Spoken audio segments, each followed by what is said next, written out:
This is a We Are Podcast show. We Are Podcast is Australia's premium gathering of current and future podcasters. If you aren't a member yet, you should go and check us out at wearepodcast.com and click on the Members Live Here button right in the center of the page. Included in your membership are monthly accountability sessions with me, that's a tongue twister, monthly State of the Union podcasting webinars, as well as free podcast hosting for the rest of your membership life.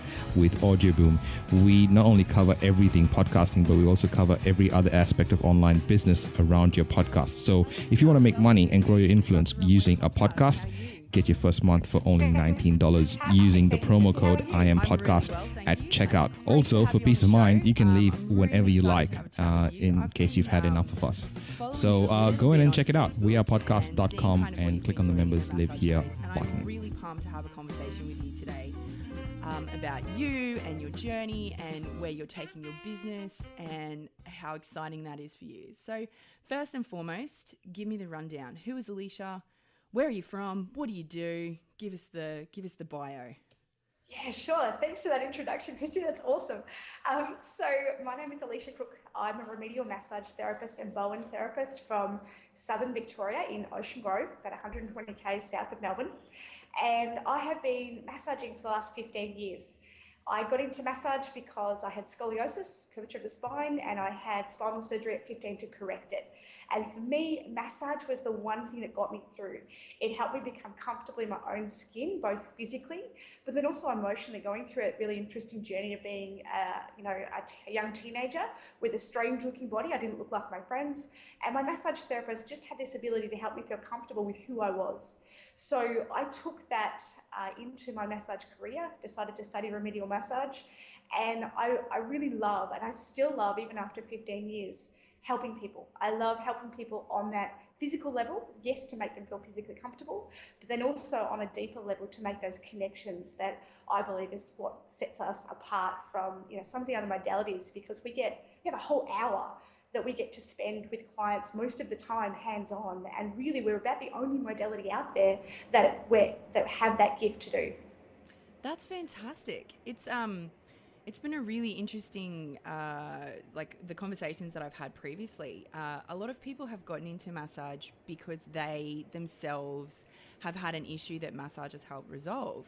So I find that a really interesting thread that seems very common throughout the kind of massage profession. So did you do anything prior to being a massage therapist? Because I can see you here on the Skype and you're not very old. So Why, thank you. No. So have you been a massage therapist like your entire career? Is that pretty much? So for me, I actually left school halfway through year 10. I was homeschooled from grade 4 to year 10. I decided that I wanted to study massage. I didn't need my VCE at the time, so I bless my parents. I don't know that I'd let my own children do this. However, my journey is that I left school halfway through year 10. I got a full-time job at a bakery because I wanted to study massage, and I was able to pay for my course up front. So I remember I earned $7.68 an hour serving bread at a bakery, and I worked there for about 3 years to pay for my course. So I have always been quite dedicated. If there's something that I decide that I want to do, then I make it happen. And this is how I began my massage journey, was doing that. That's fantastic. That's very determined. It is one of those I things. would like to also mention, that I am 34, I'm married, and I have 2 kids. And I like to say that I'm a real adult, I promise. I'm a real adult. I totally adult every day. Absolutely. This is me adulting.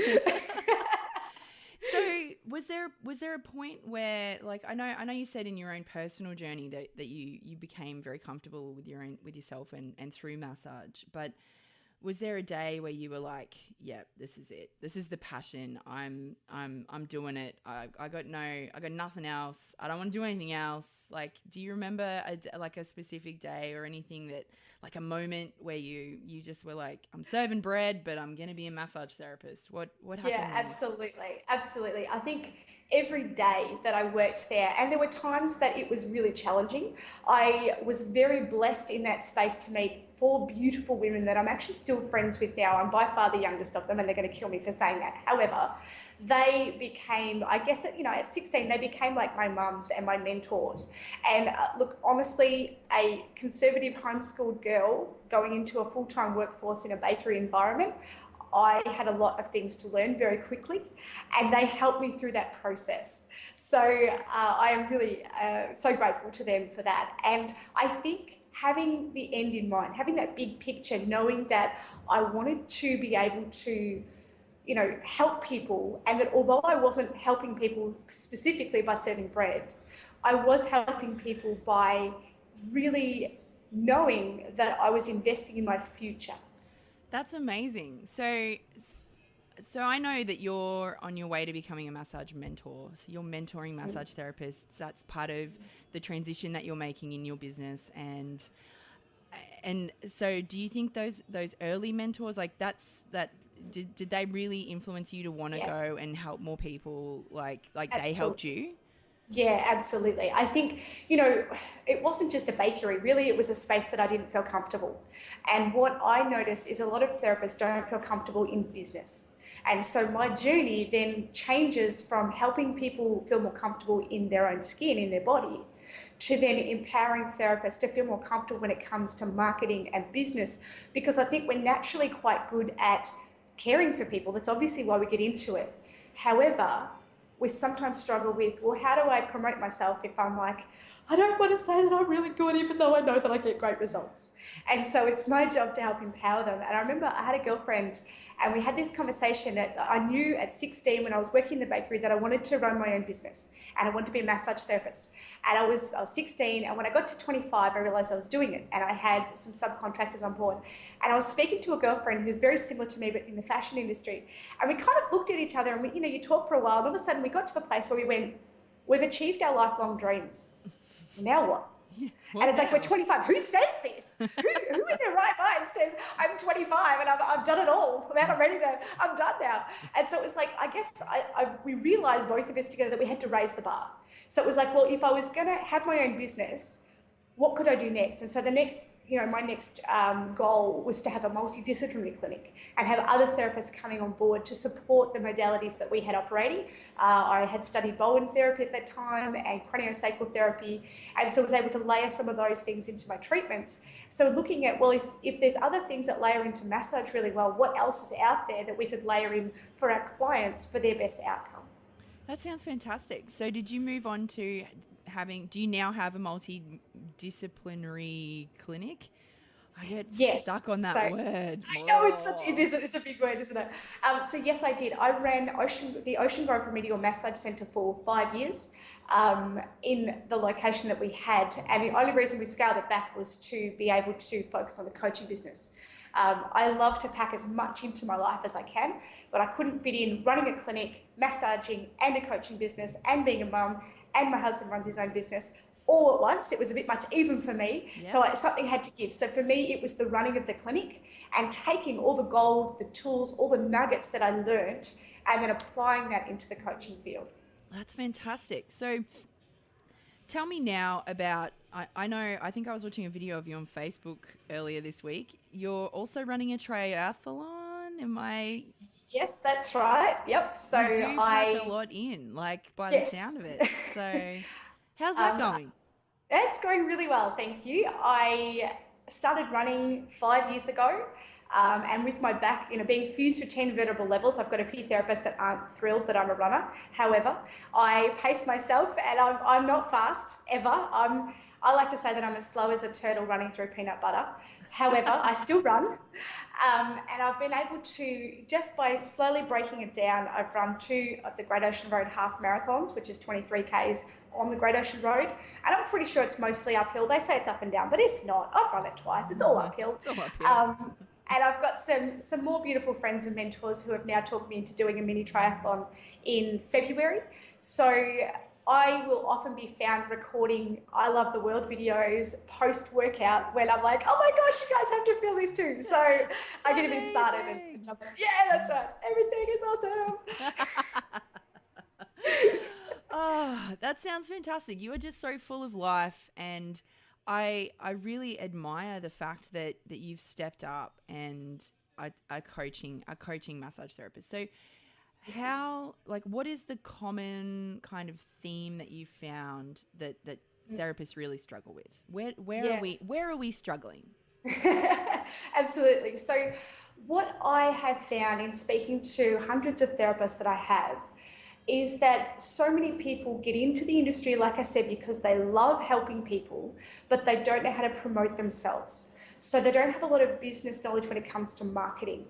And so there's almost like this presupposition. And I just want to point out, these are the people that I speak to. I'm not saying that every therapist is like this, but the ones that I will speak to, this is what their common thing is, that they don't want to seem like a used car salesman. How could they possibly say that they're good at something? Because there's that, what if I look like a salesperson and I don't want to look like that because I just want to help people? And, the way that, how I see it, how I like to flip that is that I believe that we add so much value. And if so many therapists are seeing, they're seeing between 5 and maybe 10, 12 clients a week on average. Yep. And most of the people that I speak to have capacity for 25 to 30. And sometimes people will struggle to bridge the gap from 15 to 25. And sometimes people are struggling to get anyone in the door at all. And so, they try flyers and they try Facebook and they try discount, and it just doesn't seem to work. But there's this kind of scattergun approach. And so that would be the biggest thing that I see, is that my clients don't necessarily know how to promote themselves resourcefully and attract a tribe of people who believe what they believe. So often people will say to me, oh, Leash, when someone comes in and they're on the table, they get what I do, but they don't get it until they're on the table, and I just need more of them. So what we try and do is look at, well, what are you doing and how can you put that language in your marketing so that you can actually attract a tribe of people who believe what you believe before they come in the door. That's fantastic. And I think, like, the conversations that I've had with therapists, it really echoes that fact that you don't want to seem salesy, and you don't want to be a salesperson because you have this kind of fear that you're going to be sleazy, and we're in health and we're trying to help people feel happy and great and amazing. And you're like, wait a second, you can make your marketing happy and great and amazing. So exactly, yeah, that's exactly right. And marketing's not a dirty word. And I think that the more the more that therapists start to understand that, the more comfortable they'll become with it, and the more comfortable they'll become with saying, hey, I'm great at what I do. And if you want to come and see me, that'd be super cool. I'd love that. Yeah, absolutely. So have you found any really good resources that you call on time and time again to help therapists kind of bridge this gap? Yeah, absolutely. So there's a few, a couple of keys, I guess, that I would recommend is, and it starts with Why. It's a great book by Simon Sinek. And there's an amazing TED talk that he does called Why Great Leaders Start With Why. And I would encourage anyone out there that's struggling with their marketing to just jump on TED Talk, jump on YouTube, check this guy out, Simon Sinek, because it will revolutionize your marketing. I can guarantee it. If you take on board even half of what he says and implement it this week, that alone will change your marketing, because the focus no longer becomes on what you do. The focus becomes on why you do it, and helping you understand why you do what you do, because that's what people buy into. That's what people care about. Oh, so you're not just massage, you're that amazing person that did that thing and that thing and that thing for that other guy, and now he can do blah. Oh, I want him. Yeah, exactly. So that I really resonate with Simon Sinek. I love his talks, and I'm a huge fan of Finding Your Why. So I'm like double thumbs upping at the moment. Like yes, I love that talk. So I'll post a link to that in the show notes. So we'll have a link to that in the show notes. And anything else, like any other resources that you like to call on? I do. Look, honestly, I have a lot of blogs and things like that we write. My husband is a digital marketing expert. Awesome partnership. So that does help life. And we have a lot of free resources on both of our websites. Fantastic. In blogs and things like that. So we put out there, the top tips that you need to use Facebook. We've got some examples of campaigns that I've run at OG Massage. So in Ocean Grove, where I've run OG Massage, there's 13,000 people. We have population. There's about 35 other massage therapists, as well as 3 other allied health clinics other than where I ran and operated from. Wow. So, the cool thing is, with the marketing things that we did, we were seeing over 100 clients a week, and we had 9 staff. So it is certainly possible to market even in a populated space by understanding your why, but then knowing the right things to post, like putting things out on Facebook. One thing I would really encourage therapists is to not discount, because I don't think that that attracts the right match of person to your business. But I would encourage you to think about what you offer. And, as massage therapists, we're allowed to use testimonials. I know there are other modalities that can't, but as massage therapists, we can. So, if a client comes out and says, oh my goodness, you know what, no one else has ever done that, then ask them if you can use that and tell them, say, can I please use it as a testimonial? I will put it on social media. Can I use your name? And here's a consent form for me to, so that you're covering off all your bases. But by all means, using testimonials and putting a post up on your Facebook post that says, hey guys, had this amazing feedback this week. Just wanted to share it with you. I can guarantee people are much more interested in buying into that rather than, hey, I've got a massage for $20 tomorrow. There's such a difference in that space. Absolutely. And I think it's that difference between getting the quick cash and getting that lifetime value of a client. So building that lifetime value. It sounds amazing. Yeah. And so can we find those resources at eliciacrook.com? .au. Yes. Excellent. Yes, absolutely. Sorry, I didn't look if it was .com or .au, and I was like, damn it. That's fine. So I'll pop a link to Elicia's website in the show notes, but also you'll connect. Hopefully you'll connect with some of our listeners on Facebook and things like that. Yeah, absolutely. So I've been asking this question to all the massage therapists I've been interviewing, and so if you could get a massage from anyone in the space, who would you get a massage from? Oh my goodness, you're making me choose.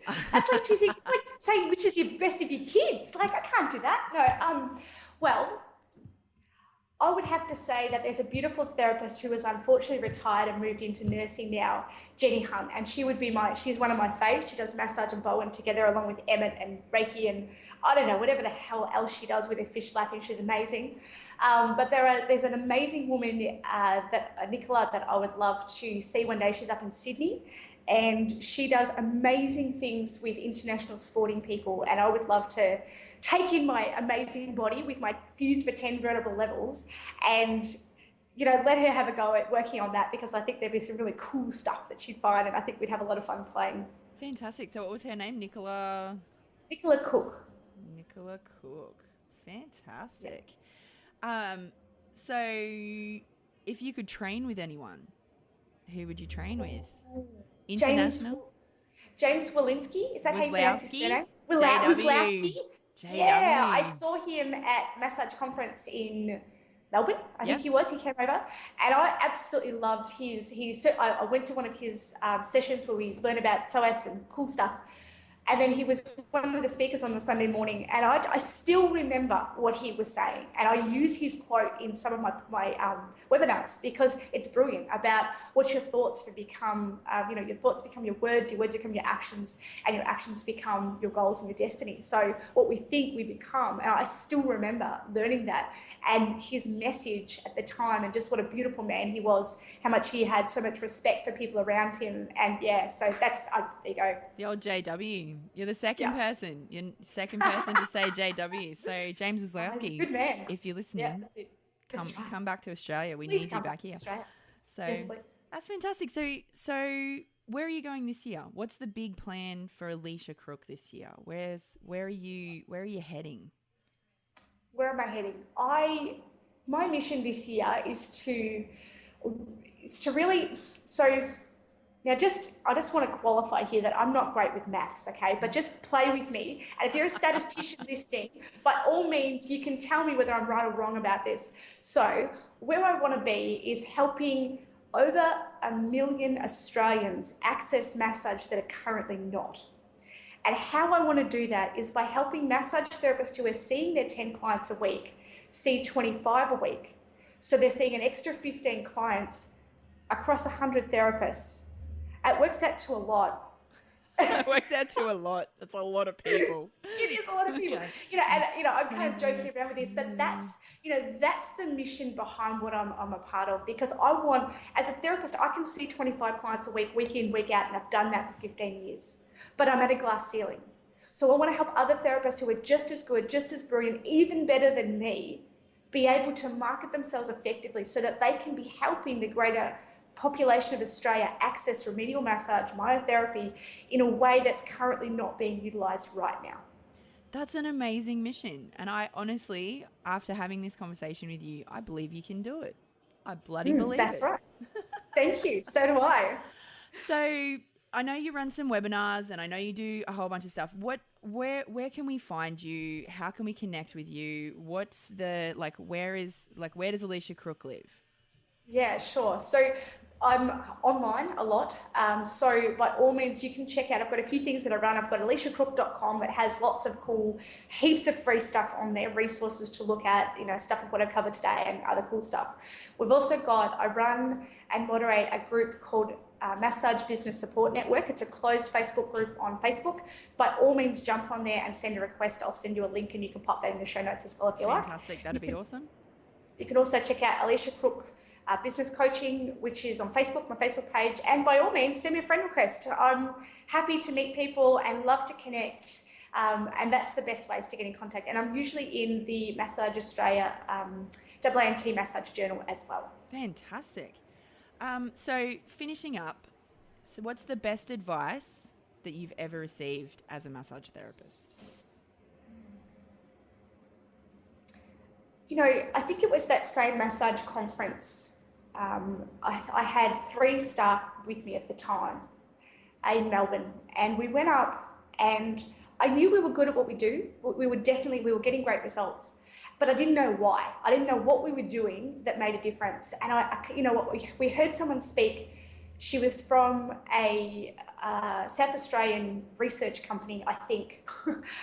But one of the things that she talked about was this idea of empathy, and how empathy, when a client perceives empathy, the client will get a better result from their treatment, even to the point of if you did a crappy treatment and had great connection and empathy with the client's results would still improve. And that blew me away, because what it showed me was I finally had words to put to what we did as the team. Yes, there was only 4 of us at the time, but we did that. We made those connections. We were doing it organically. And so we started to look at how we got results, and we're able to lay that into more and more treatments and connect with more people. But I think for me, it was learning and knowing what that was, that connection that we have with our clients. Understanding that was probably the greatest aha moment that I have had as a therapist. That's amazing. So your aha moment was empathy. That's fantastic. Yeah. That's a very, very cool thing. And if you could give one piece of advice, one piece, just one, to massage therapists everywhere, what would you give them? Embrace the gift that you give to your clients every single day, and take that with you into your marketing. Fantastic. Embrace your gift. I love it. I love it. I love your enthusiasm. I love that you are just out there making the world a better place for massage therapists. Thank you so much for your time today, Elicia. I'm super pumped to have you on the show, and I literally can't wait to post this up and have people connect with you. So thanks very much. Thanks for listening to Rub the Wrong Way. We'd love to connect with you at our website, www.rubtherightway.com, where you can download your free copy of The Hustle Method, 6 Steps to a Kick-Ass Massage Biz, or on Facebook, Rub the Wrong Way Podcast, or on Twitter @RubbedWrong.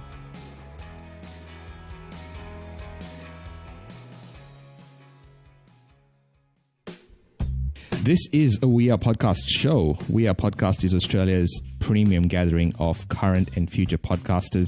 If you aren't a member yet, you should go and check us out at wearepodcast.com and click on the Members Live Here button right in the center of the page. Included in your membership are monthly accountability sessions with me, that's a tongue twister, monthly State of the Union podcasting webinars, as well as free podcast hosting for the rest of your membership life with Audioboom. We not only cover everything podcasting, but we also cover every other aspect of online business around your podcast. So if you want to make money and grow your influence using a podcast, get your first month for only $19 using the promo code IAMPodcast at checkout. Also, for peace of mind, you can leave whenever you like in case you've had enough of us. So go in and check it out. wearepodcast.com and click on the Members Live Here button.